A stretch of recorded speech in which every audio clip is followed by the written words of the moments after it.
العظيم. أعوذ بالله من الشيطان الرجيم. بسم الله الرحمن الرحيم. الحمد لله وله الأسماء الحسنى والصلاة والسلام على نبيه المصطفى وعلى وصيه ووزيره وخليفته المرتضى وعلى بنته سيدات نساء العالمين فاطمة الزهراء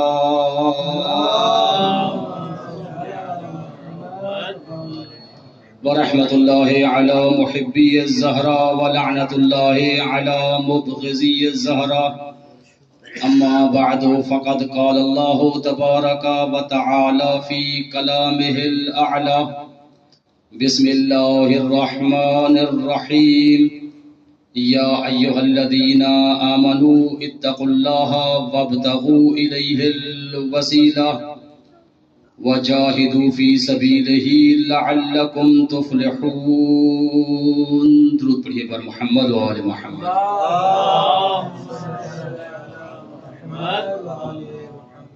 سامعین مکرم، حاضرین مجلس، مدرسہ علمیہ حیدریہ کے اس عزا خانے سے عشر محرم الحرام کی مجالس کے سلسلے کا یہ چوتھی کڑی ہے. آج 4 محرم الحرام ہے اور مجھ بندہ ناچیز کو اس عزا خانے سے خطاب کرتے ہوئے آج دوسرا دن ہے، اور ان مجالس کو خطاب کرنے کے لیے جس عنوان کا انتخاب کیا ہے وہ ہے عقیدہ توسل. اور اسی عقیدہ توسل کو بیان کرنے کے لیے کلام الہی قرآن مجید کی جس آیت کریمہ کا انتخاب کیا ہے سورہ مائدہ کی 35 نمبر آیت ہے. ارشاد رب العزت ہو رہا ہے: یا ایھا الذین آمنوا اتقوا اللہ وابتغوا الیہ الوسیلہ. اے صاحبان ایمان، تقوی الہی اختیار کرو، وابتغوا الیہ الوسیلہ، اور اللہ کا قرب حاصل کرنے کے لیے وسیلہ تلاش کرو، وجاہدوا فی سبیلہ لعلکم تفلحون، اور راہ خدا میں جد و جہد، جہاد و کوشش کرتے رہو، لعلکم تفلحون، شاید کہ تم فلاح پا جاؤ. سامعین مکرم، کل کی مجلس میں اسی عقیدہ توسل کے عنوان کو لے کر چند ایک بنیادی ٹوٹی پھوٹی باتیں سامعین کے سماعتوں کے نظر کیے تھے. اسی موضوع کے سلسلے کو آگے بڑھاتے ہوئے چند ایک معروضات، چند ایک باتیں آج بھی آپ کی سماعتوں کے نظر کرنی ہے. علماء اکرام اور مومنین کا مجمع ہے، انشاءاللہ کوشش رہے گی کہ بات اتنا آسان کر کے بیان کی جائے کہ علماء تو سمجھتے ہی ہیں، عزاداروں کو بھی بات سمجھ آ جائے. لہذا جو اس عزا خانے میں اس فرش عزا پہ جو علماء کرام تشریف فرما ہیں ان سے میں تائید اور دعا کی ریکویسٹ کروں گا، درخواست کروں گا، اور جو مومنین و عزاداران اس فرش عزا پہ موجود ہیں ان سے بھی دعا کی تمنا رکھوں گا. سامعین مکرم، کل کی گفتگو تھوڑی طولانی ہو گئی تھی، اس لیے کہ 2-3 باتیں اس میں جمع ہو گئی تھی، سب کو جمع کرنے کی وجہ سے کچھ گفتگو طولانی ہو گئی. لیکن آج انشاءاللہ کوشش رہے گی کہ اپنے موضوع کو 15 سے 20 منٹ میں سمیٹ کر چند جملے شہادت کے پڑھ کے آپ کی ذہنوں کو تمام کروں گا. ایک صلوات پڑھیے پر محمد و آل محمد.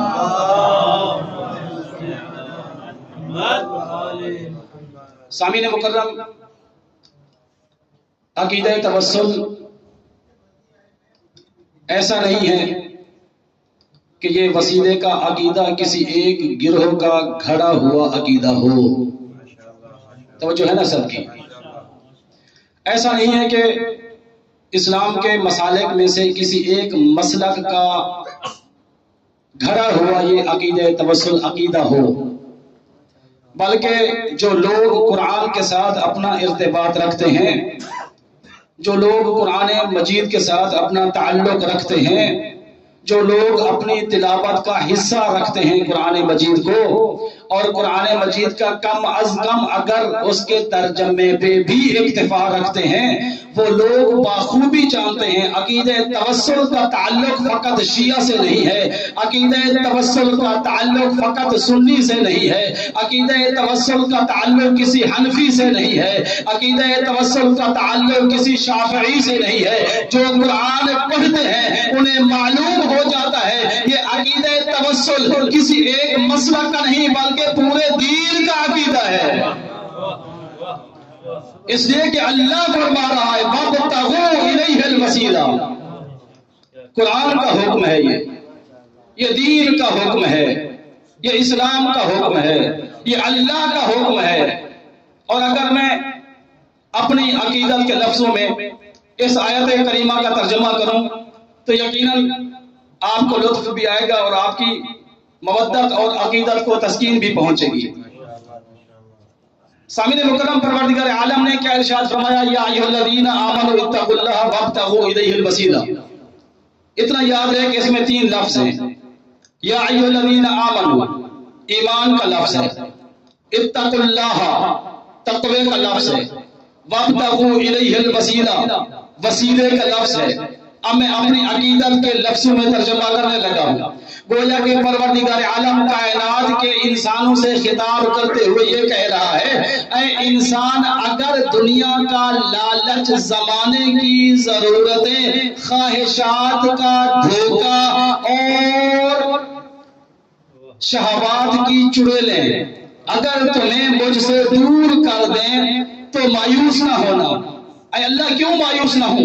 جب میں تجھ سے دور ہو جاؤں تو پھر کیسے مایوسی نہ ہو؟ رب کائنات ارشاد فرما رہا ہے، اسی آیت کے اپنے لفظوں میں ترجمہ بیان کرنے لگا ہوں، یقیناً آپ کو لطف آئے گا۔ رب کائنات نے کیا ارشاد فرمایا؟ اے انسان، اگر دنیا کا لالچ، زمانے کی ضرورتیں، شہوات کا دھوکہ اور خواہشات کی چڑیلیں اگر مجھ سے دور کر دیں پھر مایوس نہ ہونا، بلکہ 3 کام کرنا۔ اے پروردگار عالم، کون سے 3 کام کرو؟ کیوں کرو؟ یہ 3 کام کرو تاکہ میرے قریب آ سکو۔ اے پروردگار عالم، کون سے 3 کام کرو؟ اسی آیت میں اللہ نے فرما دیا، یا ایھا الذین آمنوا، پہلے ایمان کی بات کی، اتقوا اللہ پھر تقوی کی بات کی، وابتغوا الیہ الوسیلہ پھر وسیلے کی بات کی۔ گویا اللہ نے یہ کہا، جب تم مجھ سے دور ہو جاؤ اور فرصت میں کبھی میرا خیال آ جائے پھر 3 کام کرنا۔ اللہ، کون سے 3 کام کرو؟ یہ پہلا کام یہ کرنا، ایمان کا غسل کرنا، تقوی کی خلعت پہننا، اس کے بعد ایک ایسی ہستی کا دامن تھام لینا جو ہستی تجھے میرے اتنا قریب کر دے، جو جتنا براق نے شب ہجرت کو مصطفیٰ کو عرش پہ میرے قریب کر دیا تھا۔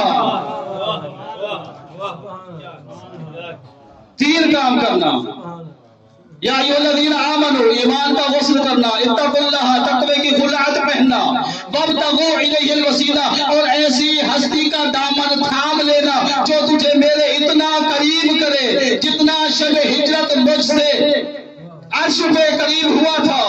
کتنا قریب ہوا تھا مصطفیٰ عرش پہ اللہ کے؟ اب یہ میرے الفاظ نہیں ہیں، خود قرآن مجید نے بتا دیا۔ جب مصطفیٰ نے معراج کا سفر کیا تھا، قرب الہی حاصل کیا تھا، اللہ کے قریب ہوئے تھے، کتنا قریب ہوئے تھے؟ خود قرآن کہتا ہے ثم دنا فتدلی۔ ترجمے والوں نے یوں لکھا، مصطفیٰ معراج پہ گیا، اللہ کے قریب ہوا، ثم دنا قریب ہوا، فتدلی پھر قریب ہوا، فکانا قاب قوسین او ادنی، اور کہتے ہیں یہ فاصلہ اتنا کم رہ گیا تھا، اللہ اور مصطفیٰ میں یہ قربت اتنا ہو گئی جتنا کمان کے 2 حصوں میں فاصلہ ہوتا ہے، قاب قوسین او ادنی، یا ایسے بھی کم ہوتا ہے۔ گویا اللہ نے بتا دیا وابتغوا الیہ الوسیلہ، اے لوگوں وسیلہ تلاش کرو۔ کس کو وسیلہ بنائے؟ اس کو وسیلہ بناؤ جو میرے قریب کرنے کی طاقت رکھتا ہو۔ کتنا قریب کرے؟ جتنا خود قریب ہوا تھا۔ اس آیت نے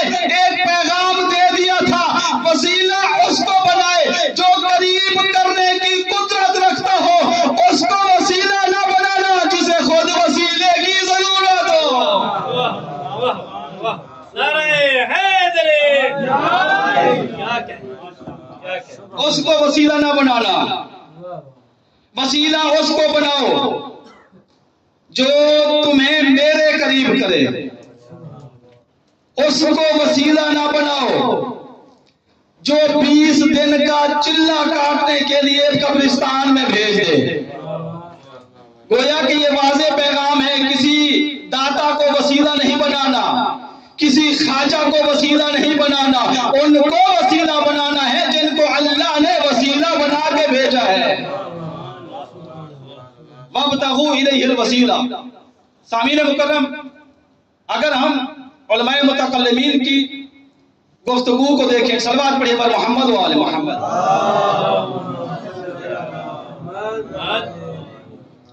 چونکہ عقیدہ توسل اس کا تعلق علم کلام سے ہے، اور علم کلام پہ جو گفتگو کرتے ہیں ان علماء کو علماء متکلمین کہا جاتا ہے۔ جہاں علماء متکلمین نے اس عقیدہ توسل کی وسیلے کی تعریف کی ہے، وہاں ان علماء متکلمین نے عقیدہ توسل کی قسمیں بھی بیان کی ہیں۔ کیا تعریف کی؟ علماء متکلمین نے لکھا الوسیلہ، کیا ہوتا ہے وسیلہ؟ وسیلے کی کئی تعریفیں کی گئی ہیں، مختلف الفاظ کے ساتھ لفظ وسیلہ کی تعریفیں موجود ہیں، لیکن ایک ایسی تعریف جو جامع تعریف ہے، وہ تعریف آپ کے سامنے رکھنے لگا ہوں۔ کیا تعریف ہے وسیلے کی؟ علماء متکلمین نے وسیلے کی تعریف کرتے ہوئے کہا الوسیلہ کل شیء یقرب الی اللہ تعالی عز وجل ہوا وسیلہ۔ کہتے ہیں کہ ہر وہ چیز جو انسان کو اللہ کے قریب کر دے اسے وسیلہ کہتے ہیں۔ تھوڑی توجہ رکھیے، ہو سکتا ہے کچھ پیچیدہ گفتگو ہو جائے، لیکن جو علی کے جوار میں بیٹھا ہو، علی کے دار میں رہتا ہو، اس کے لیے کوئی گفتگو پیچیدہ ہوتی نہیں ہے۔ صلوات پڑھیے پر محمد و آل محمد۔ کل شیء یقرب الی اللہ تعالی، ہر وہ چیز جو انسان کو خدا کے قریب کر دے اسے وسیلہ کہتے ہیں۔ آسان لفظوں میں ترجمہ کرو تاکہ آپ اور میرے سے کچھ قریب آ جائیں، آپ کی سماعتیں میرے قریب آ جائیں۔ کچھ آسان ترجمہ کر دیتا ہوں۔ علماء نے لکھا وسیلہ کیا ہوتا ہے؟ کل شیء یقرب الی اللہ تعالی فہو وسیلہ، ہر وہ چیز جو انسان کو خدا کے قریب کرے اسے وسیلہ کہا جاتا ہے۔ میں سادہ لفظوں میں یوں ترجمہ کر رہا ہوں کہ ہر وہ چیز جو خالق اور مخلوق کے درمیان فاصلوں کو کم کر دے اسے وسیلہ کہتے ہیں۔ پھر کوئی فرق نہیں پڑتا، چاہے وہ چیز دعا ہو، چاہے وہ چیز عمل ہو، یا وہ چیز کوئی ہستی ہو۔ اور یہی وجہ ہے کہ علماء متکلمین نے وسیلے کی 3 قسمیں کی ہیں۔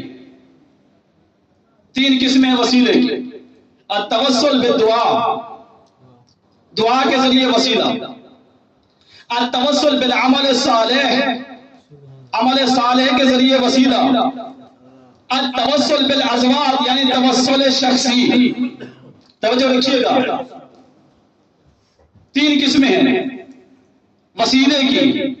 دعا بھی وسیلہ بنتی ہے، عمل صالح بھی وسیلہ بنتا ہے، اور اللہ کی کچھ برگزیدہ شخصیات ہیں جو وسیلہ بنتی ہیں۔ یہ جو کچھ ہستیاں ہیں اس قسم کو توسل شخصی بھی کہا جاتا ہے۔ اب یہ 3 قسمیں بیان کی ہیں توسل کی، وسیلے کی۔ ان 3 قسموں میں سے جو پہلی قسم ہے التوسل بالدعا، کائنات میں کوئی مسلمان ایسا نہیں ہے جو توسل بالدعا کا منکر ہو۔ دوسری قسم ہے التوسل بالعمل الصالح، کائنات میں کوئی مسلمان ایسا نہیں ہے جو توسل بالعمل کا منکر ہو۔ لیکن جب بات آتی ہے توسل شخصی کی، جب بات آتی ہے توسل شخصی کی، اس نقطے پہ، اس قسم میں، اس نقطے پہ جب ہم مسلمانوں کے پاس جاتے ہیں 90% لوگ ایسے نظر آتے ہیں توسل شخصی کا نام سنتے ہی ان کے چہرے پہ نکھار آ جاتا ہے، لیکن 10% سے کم ایسے لوگ بھی ہیں جب علی کے وسیلے کی بات آتی ہے، جب حسن کے وسیلے کی بات آتی ہے، جب حسین کے وسیلے کی بات آتی ہے، ان کے چہرے پہ نکھار نہیں آتا، ان کے پیٹ میں جاتے ہیں. بھائی عقیدہ توسل شخصی شرک ہے، یہ نہیں چلے گا.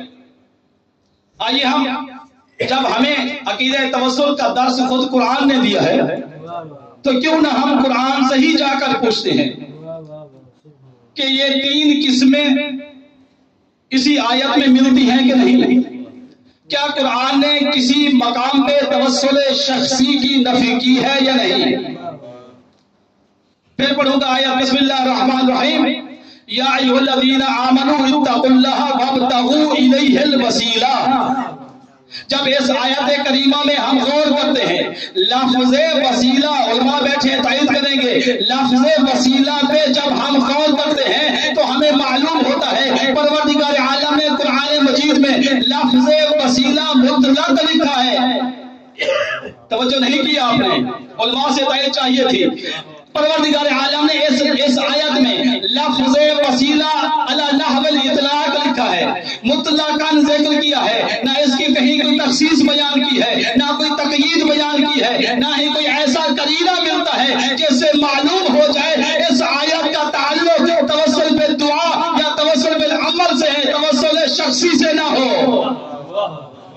ایسا کوئی قرینہ موجود نہیں ہے. گویا یہ اللہ تعالیٰ کی کہ قرآن کی جو یہ آیت ہے گویا اپنی صراحت کے ساتھ محکم انداز میں یہ بتا رہی ہے وابتغوا الیہ الوسیلہ. اگر اللہ کا قرب حاصل کرنا چاہتے ہو وسیلہ تلاش کرو. قرآن نے کوئی قید نہیں لگائی، مطلب قرآن نے مطلقاً کہہ دیا اگر کوئی نہ ملے دعا سے تقرب حاصل کرو، عمل سے تقرب حاصل کرو. اگر یہ بھی نہیں کر سکتے پھر در اہل بیت پہ جاؤ، کربلا میں جاؤ تو حسین سے تقرب، اگر نجف میں جاؤ تو علی کو وسیلہ بناؤ. ایک سلوات حیدری آواز بلند تر صلوات.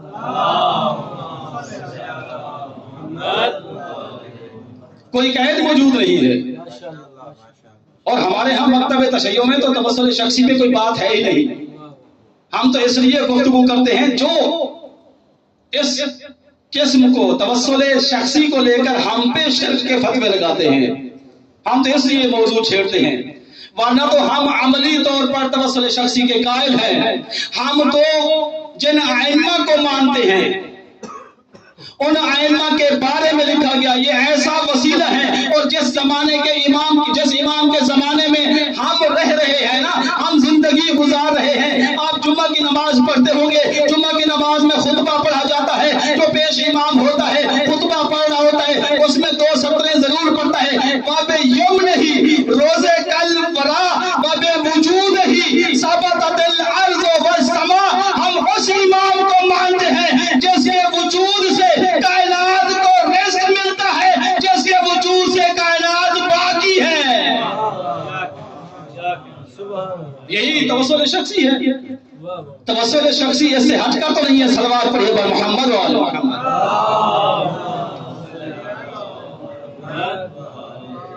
نعرے تکبیر، نعرے تکبیر، نعرے رسالت، نعرے رسالت، نعرے حیدری.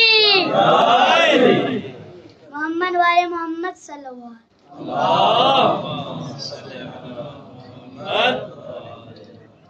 ایک بار دیگر صلوات پڑھیے.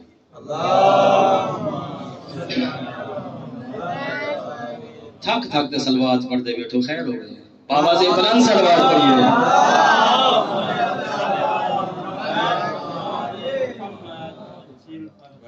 ذکر اہل بیت تھک کے نہیں سنا جاتا.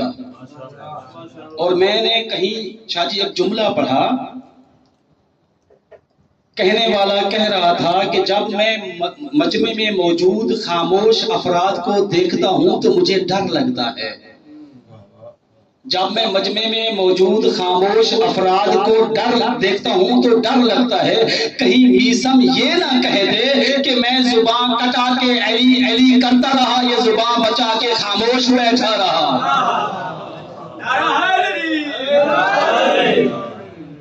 لہذا ذکر اہل بیت میں سنت میسم کو ادا کرنا چاہیے۔ اور ایک اور جملہ کہہ دوں کہ یہ جو نعرہ ہے، جہاں یہ نعرہ خطیب کو تھوڑی دیر کے لیے سانس لینے کا فائدہ دیتا ہے، وہاں اس نعرے کے دو اور حقیقی معنی ہیں۔ جب نعرہ لگایا جاتا ہے تو کہتے ہیں نعرہ حیدری، لفظ حیدر آتا ہے، اور جب جواب میں موالیان حیدر قرار کہتے ہیں یا علی، تو اس میں علی آتا ہے۔ اس نعرے میں دو لفظ آتے ہیں، ایک لفظ حیدر آتا ہے، ایک لفظ علی آتا ہے۔ ہر لفظ کی اپنی اپنی ایک تاثیر ہے۔ جب لفظ حیدر آتا ہے یہودیوں کو خیبر کی یاد آتی ہے، جب لفظ علی آتا ہے منافق کا چہرہ بگڑ جاتا ہے۔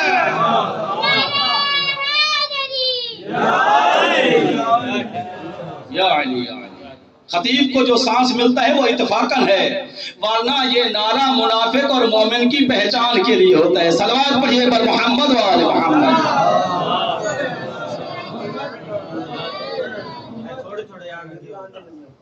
عقیدہ توسل بیان ہو رہا ہے، تھوڑا تھوڑا اور آگے آ جائیے تاکہ پیچھے آنے والے مومنین کو زحمت نہ ہو۔ صلوات پڑھتے ہوئے آگے آ جائیے۔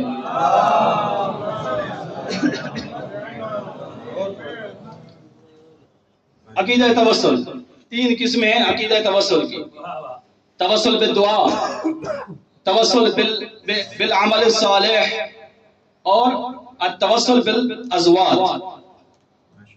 تین قسمیں ہیں وسیلے کی: دعا کے ذریعے وسیلہ، عمل کے ذریعے وسیلہ، اور ازواج کے یعنی توسل شخصی ازواج کے ذریعے وسیلہ۔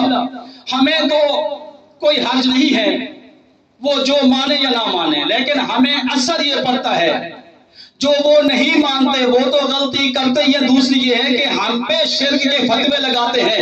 ملا، مفتی، میں آپ کو بتاتا ہوں، تو نے کہا کہ توسل بالدعا ہوتا ہے، تو نے کہا توسل بالعمل صالح ہوتا ہے۔ ان دو قسموں کے علاوہ تیسری کائنات میں، اسلام میں، دین میں، شریعت محمدی میں تیسری کوئی قسم موجود نہیں ہے۔ اگر کوئی توسل شخصی کا عقیدہ رکھتا ہے وہ کافر ہے، وہ مشرک ہے، وہ بدعتی ہے، تو ہم پہ یہ فتوے لگاتا ہے۔ میں اپنا عقیدہ تجھے بتاتا ہوں، میں تجھے اپنا عقیدہ بتاتا ہوں۔ اگرچہ قرآن مجید کی جس آیت کو ہم پڑھتے ہیں، یہ قرآن مجید کی آیت عقیدہ توسل بالدعا کو حکم نہیں دے رہی، یہ قرآن مجید کی آیت یہ توسل بالعمل کا حکم نہیں دے رہی، بلکہ اگر غور سے دیکھا جائے یہ وہ آیت ہے جو توسل شخصی کا حکم دے رہی ہے۔ کیسے معلوم ہوا؟ اس لیے معلوم ہوا اس آیت میں لفظ ابتغوا ہے، اور آپ کائنات کی کوئی بھی لغت اٹھا کے دیکھ لیں، ہر کتاب میں ابتغاء کا معنی ہے تلاش کرنا، اور جتنے مترجمین نے اس آیت کا ترجمہ کیا ہے انہوں نے وابتغوا کا ترجمہ کیا تلاش کرو۔ اے عقل کے اندھے کہ مجھے اتنا بتا دے، اگر توسل بالدعا ہی کافی ہے، اتنا بتا کائنات کا کون سا عقل مند ہے جو دعا کو تلاش کرنے جاتا ہے؟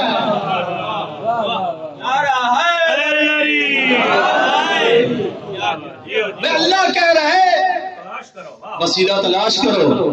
کیا وسیلے کو تلاش کیا جاتا ہے؟ عمل وسیلہ بن سکتا ہے، کیا عمل کو تلاش کیا جاتا ہے؟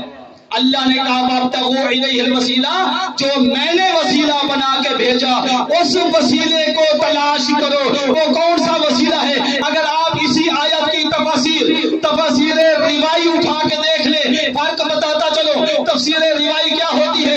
قرآن مجید کی آیات کی کچھ مفسرین نے قرآن مجید کی تفسیریں لکھی ہیں۔ تفسیر روائی وہ نہیں ہوتی جس میں مفسر کلام الہی کی تفسیر میں اپنی عقل کے گھوڑے دوڑاتا رہے، بلکہ تفسیر روائی وہ ہوتی ہے جس میں مفسر اللہ کے کلام کی وہی تفسیر ذکر کرتا ہے جو اہل بیت بتاتے ہیں۔ قبلہ جب ہم اس آیت کی تفسیر میں جاتے ہیں، آپ تفسیر صافی اٹھا کے دیکھ لیں، آپ تفسیر برہان اٹھا کے دیکھ لیں، آپ تفسیر قمی اٹھا کے دیکھ لیں، اسی آیت کی تفسیر میں متعدد آپ کو روایات ملے گی، جن میں سے ایک روایت یہ ہے وابتغوا الیہ الوسیلہ، وسیلہ تلاش کرو۔ کیا دعا کو تلاش کریں؟ نہیں۔ کیا عمل کو تلاش کریں؟ نہیں۔ پھر اس کی تفسیر کیا ہے؟ امیر المؤمنین، امام المتقین، یعصوب الدین اسد اللہ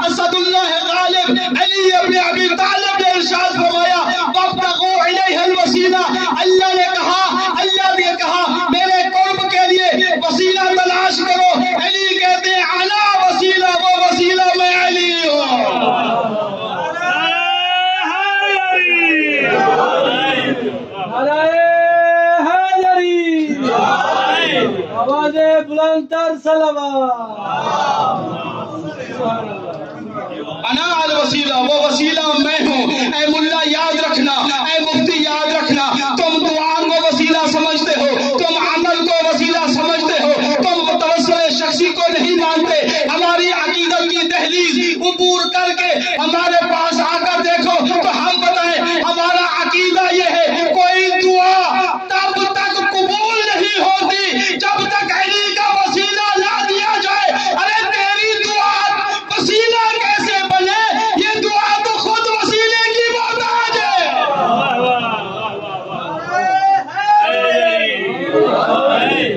جو خود وسیلے کا محتاج ہو وہ وسیلہ کیسے بن سکتا ہے؟ وسیلہ ہے لیکن ناقص۔ علمی زبان میں کہتے ہیں علت تامہ نہیں ہے، یہ علت ناقصہ ہے۔ علت تامہ تب بنتی ہے جب اس کے ساتھ ولایت مل جائے۔ اگر ولایت نہ ہو تو کوئی عمل بھی قبول نہیں ہوتا۔ ایک صلوات پڑھیے بر محمد و آل محمد۔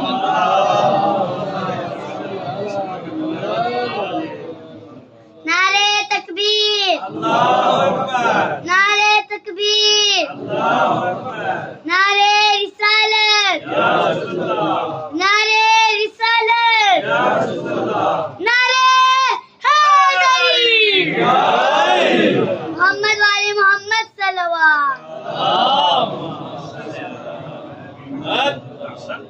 چند ایک اور مطالب ہیں جو کل انشاءاللہ ذکر کیے جائیں گے۔ وابتغوا الیہ الوسیلہ، وسیلہ تلاش کرو۔ اور جناب سیدہ نے کہتے ہیں نحن وسیلتہ فی خلقہ، جناب سیدہ کہتے ہیں ہم اس کی خلق میں وسیلہ ہیں۔ اور علی ابن ابی طالب کہتے ہیں انا وسیلتہ، میں وسیلہ ہوں۔ عزادارو اسی لیے تو ہم روتے ہیں جو ہستیاں وسیلہ بن کر آئی تھی، امت مصطفیٰ نے ان کے ساتھ کیا سلوک کیا؟ مسلم کی جوڑی کا ذکر کرنا ہے آج۔ امت مصطفیٰ نے ان وسیلوں کے ساتھ کیا کیا؟ اے عزادارو ہم جس ملک سے تعلق رکھتے ہیں، مختلف علاقوں سے لوگ یہاں بیٹھے ہیں، ہر ایک کا اپنا پورا مکمل خاندان موجود ہے۔ انصاف سے بتائیے جب ہمارے خاندان کا کوئی فرد فوت ہوتا ہے، جتنے بھی فوت ہو چکے پروردگار عالم ان کے درجات کو بلند فرمائے، جتنے بھی افراد ہمارے خاندانوں کے وہ اس دنیا سے چلے گئے ہیں، کسی بھی علاقے میں چلے جاؤ سب کے سب ایک قبرستان میں دفن ہیں سوائے زہرا کی اولاد کے۔ کوئی مدینے میں دفن ہے، کوئی سامرہ میں دفن ہے، کوئی کاظمین میں دفن ہے، کوئی کربلا میں دفن ہے۔ اللہ نے جنہیں وسیلہ بنا کے بھیجا۔ مسلم کی جوڑی جناب مسلم ابن عقیل باب الحوائج ہیں، وسیلہ ہیں۔ ان کی جوڑی ابراہیم اور محمد کے بارے میں تاریخ میں ملتا ہے کہ ان کی شہادت میں کوئی اختلاف نہیں کہ کوفہ میں ہوئی ہے، لیکن یہ کوفہ کیسے پہنچے اس میں کچھ اختلاف ہے۔ بعض مورخین کہتے ہیں کہ جب عصر عاشور امام حسین کی شہادت کے بعد کربلا کے میدان میں افراتفری پھیلی تھی، کچھ بچے بھاگ گئے تھے، خوف کی وجہ سے ادھر ادھر چلے گئے تھے، جنگل کا ماحول تھا، ویرانہ تھا، صحرا تھا، واپسی کا راستہ کچھ بچوں کو ملا کچھ کو نہ ملا۔ اسی بھگدڑ میں مسلم کے بیٹے بھاگتے بھاگتے کوفہ پہنچ گئے تھے۔ ایک اور روایت ہے جس میں کہتے ہیں کہ نہیں، خود جناب مسلم ابن عقیل اپنے دونوں شہزادوں کو اپنے ساتھ لے گئے تھے۔ اب تاریخی پس منظر جو بھی ہو، لیکن یہ تو حقیقت ہے نا، جن کے چھوٹے چھوٹے بچے ہیں نا، میں خود بھی صاحب اولاد ہوں، پروردگار عالم سب کی اولادوں کو محفوظ رکھے۔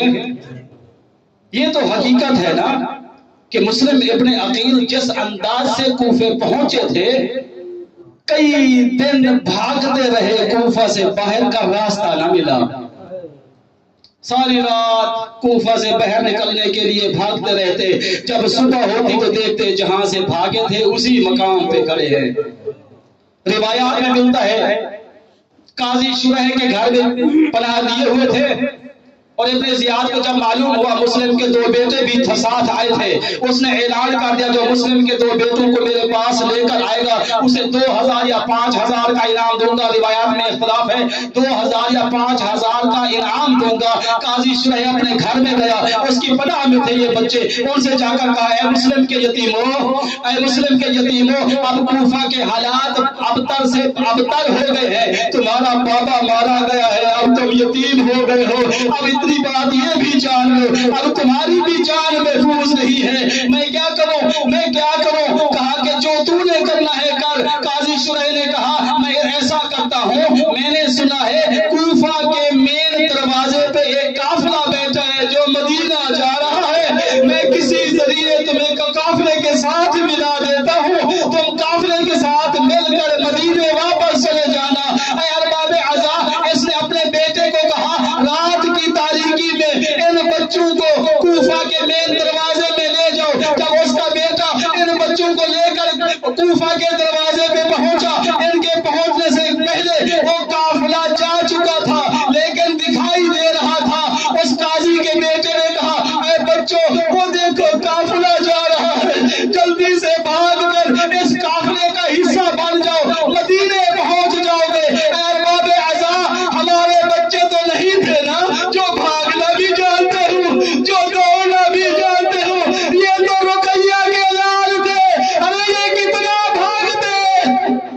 اجرکم علی اللہ، اجرکم علی اللہ۔ کوئی سفر طے کیا، قافلہ تیز چل رہا تھا، قافلہ آگے بڑھ گیا، بچے راستہ بھٹک گئے، ساری رات کوفہ میں گھومتے رہے، یہ سمجھ رہے تھے ہم اسی راستے پہ جا رہے ہیں، لیکن جب سورج نے رات کو دن میں تبدیل کیا، جب روشنی ہوئی، بچوں نے دیکھا ہم تو جہاں سے چلے تھے وہاں واپس آ گئے۔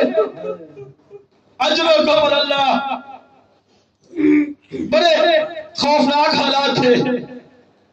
ایک منظر ایسی آتی ہے جب بچے تھک ہار گئے تھے، رات کا وقت تھا، بچے ایک درخت پہ چڑھ کے بیٹھ گئے، اس لیے کہ اگر کہیں جائیں تو راستہ نہیں ملتا، کسی کے ہاتھ لگ جائیں تو وہ ظلم کے تماچے مارے گا۔ بچے درخت پہ چڑھ گئے، صبح ہوئی، ایک کنیز پانی لینے کے لیے آئی، وہاں سے تالاب تھا، نہر تھی یا دریا تھا، صاف شفاف پانی تھا۔ جب وہ پانی بھرنے لگی، اسے پانی میں 2 چاند جیسے چہروں کا عکس دکھائی دیا۔ جب اس نے بچوں کا عکس دیکھا نا تو اوپر دیکھا کہ درخت پہ 2 شہزادے بیٹھے ہیں۔ پوچھا تم کون ہو؟ کہا کہ ہم نہیں بتائیں گے۔ کیوں نہیں بتاتے؟ جس کو بتاتے ہیں وہ ہم پہ ظلم کرتا ہے، کیسے بتائیں؟ کہا کہ میں مومنہ ہوں، اطمینان رکھو، میں تجھے کوئی تکلیف نہیں پہنچاؤں گی۔ بچوں نے اعتماد کر لیا، کہا ہم مسلم کے یتیم ہیں، ہمارا بابا اسی کوفہ میں مارا گیا ہے، پناہ کے لیے ہمیں کوئی گھر نہیں مل رہا، کوئی سہارا نہیں مل رہا، تھک ہار کے ہم درخت پہ بیٹھتے ہیں۔ اس کنیز نے کہا نیچے اترو، میں تمہیں اپنی آقا زادی کے پاس لے جاتی ہوں، وہ مومنہ ہے، تمہاری خدمت کرے گی۔ اے عزادارو، یہ بچے درخت سے اترے، اس کنیز کے ساتھ گھر میں گئے، اس کنیز نے جا کر اپنی آقا زادی سے کہا اے میری آقا زادی، آپ کی کتنا خوش نصیبی ہے۔ کہا کیوں؟ کہا کہ آج میں تیرے گھر میں وہ مہمان لے کے آئی ہوں جن کا تعلق اہل بیت سے ہے، جن کا تعلق زہرا سے ہے، جن کا تعلق امام حسین سے ہے۔ وہ کنیز خدا، وہ مومنہ خوش ہو گئی، بچوں کا استقبال کیا۔ تاریخ میں کچھ لوگ پڑھتے ہیں ان کو نہلایا، ان کے سر میں کنگھی بھی کی تھی، کہتے ہیں کہ ان کے کپڑے بھی بدلے تھے، ان کو کھانا بھی دیا۔ جب رات ہونے لگی نا، کہا کہ اے میرے آقا زادو، یہ کمرہ ہے، آرام سے سو جاؤ، تھوڑی دیر کے لیے سکون کر لو۔ اے ارباب عزا، یہ بچے کمرے میں گئے، جا کر سو گئے۔ رات کا ایک پہر گزرا تھا کہ اس کا شوہر حارث ملعون گھر میں آتا ہے، اس کی حالت بڑی عجیب تھی۔ اس کی بیوی نے دیکھا کہ حارث کیا ہوا، اتنا تھکے ہارے لگ رہے ہو؟ کہا کہ ابن زیاد نے اعلان کیا ہے مسلم کے 2 بیٹے کوفہ میں گم ہو گئے ہیں، جو ان کو لے کر آئے گا میں انہیں انعام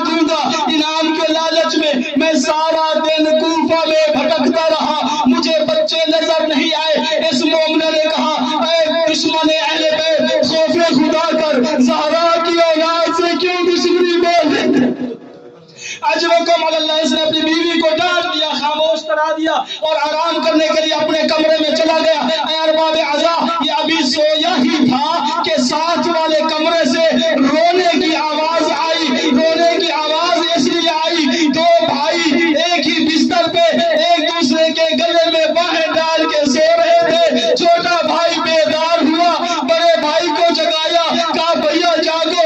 بڑے بھائی نے کہا کیا ہوا؟ کہا کہ میں نے ابھی خواب دیکھا ہے، خواب میں نانا مصطفیٰ کو دیکھا ہے، خواب میں نانی زہرا کو دیکھا ہے، خواب میں حسن مصطفیٰ کو دیکھا ہے، میں نے اپنے بابا کو دیکھا ہے۔ کیا کہہ رہے تھے؟ وہ کہہ رہے تھے بچوں اب تمہاری مصیبتیں ٹلنے والی ہیں، کچھ دیر بعد حوض کوثر پہ نانا رسول کے ہاتھ سے حوض کوثر کا جام۔ اجرکم علی اللہ۔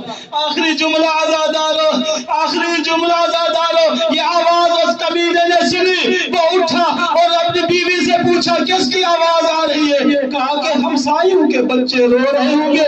کہا کہ مجھے بے وقوف سمجھتی ہو، اپنے ہی گھر سے آواز آ رہی ہے۔ اے ارباب اعضا، اس نے ایک چراغ اٹھایا، جس کمرے سے آواز آ رہی تھی اس کمرے میں کمینہ داخل ہوا۔ چراغ کی روشنی میں چمکتے ہوئے دو چہرے اسے دکھائی دیے۔ کہا کہ بچوں تم کون ہو؟ بچوں نے سمجھا تھا مومنہ کا گھر ہے، امان کا گھر ہے، فوراً بتا دیا ہم مسلم کے یتیم بچے ہیں۔ اس کمینے نے کہا میں تمہیں کوفہ میں ڈھونڈتا رہا، تم تو میرے گھر میں ہو۔ ارباب عزا مجھے معاف کرنا، اس کمینے نے چراغ کو پھینک دیا، اپنے دونوں ہاتھ آگے بڑھائے، رقیہ کے لال کا سر تھا، اس کمینے کے ہاتھ میں وہ بالوں سے پکڑ کر گھسیٹ کر کمرے میں باہر آیا۔ وہ بڑے کو تماچے مارتا، چھوٹا آ جاتا، وہ میرا بڑا بھائی ہے اور اسے تماچے نہ مارو۔ جب چھوٹے کو مارتا بڑا آ جاتا، میرے بھائی بے ظلم۔ اجرکم علی اللہ، اجرکم علی اللہ۔ بس آخری جملہ کہنے کی اجازت دیجئے۔ اے ارباب اعضا، یہ کمینہ نہر فرات پہ لے گیا، درمیان میں موضوع چھوڑ دیا میں نے، نہر فرات پہ لے گیا، بڑی بے دردی کے ساتھ ان بچوں کو قتل کر دیا، ان کے سروں کو ایک کپڑے میں لپیٹا اور ابن زیاد کے دربار میں پہنچ گیا۔ ابن زیاد جب دیکھا نا سفید خون رنگین نظر آ رہا ہے، اس نے تعجب میں پوچھا حارث یہ تمہارے پاس کیا ہے؟ کہا کہ مسلم کے یتیموں کے سر ہیں، یہ سننا تھا۔ ابن زیاد نے کہا جلدی سے گٹھڑی کھولو، مجھے مسلم کے یتیموں کے چہرے دکھاؤ۔ اے ارباب عزا، اس نے چوہی گٹھڑی کھولی، دونوں سروں کو نکالا، ابن زیاد کی طرف کیا، تاریخ کی لفظی ہے 3 مرتبہ کاما وقادا، کاما وقادا، کاما وقادا۔ ابن زیاد جتنا سنگ گئی تھا چھوٹے بچوں کے چہرے پہ لگنے والے تماچوں کو دیکھ کر ابن زیاد 3 مرتبہ اٹھا، 3 مرتبہ بیٹھا، کہتا ہے اے ظالم، ننھے بچوں پہ ظلم کرتے ہوئے تجھے زبان ترس نہ آیا؟ وہ کیا قصور تھا بچوں کا؟ وہ میں نے کہا تھا ان کو گرفتار کر کے لاؤ، تو نے شہزادیوں کو قتل۔ على نعمة الله على القوم الظالمين وسيعلم الذين ظلموا أي منقلب ينقلبون. مات من حسين.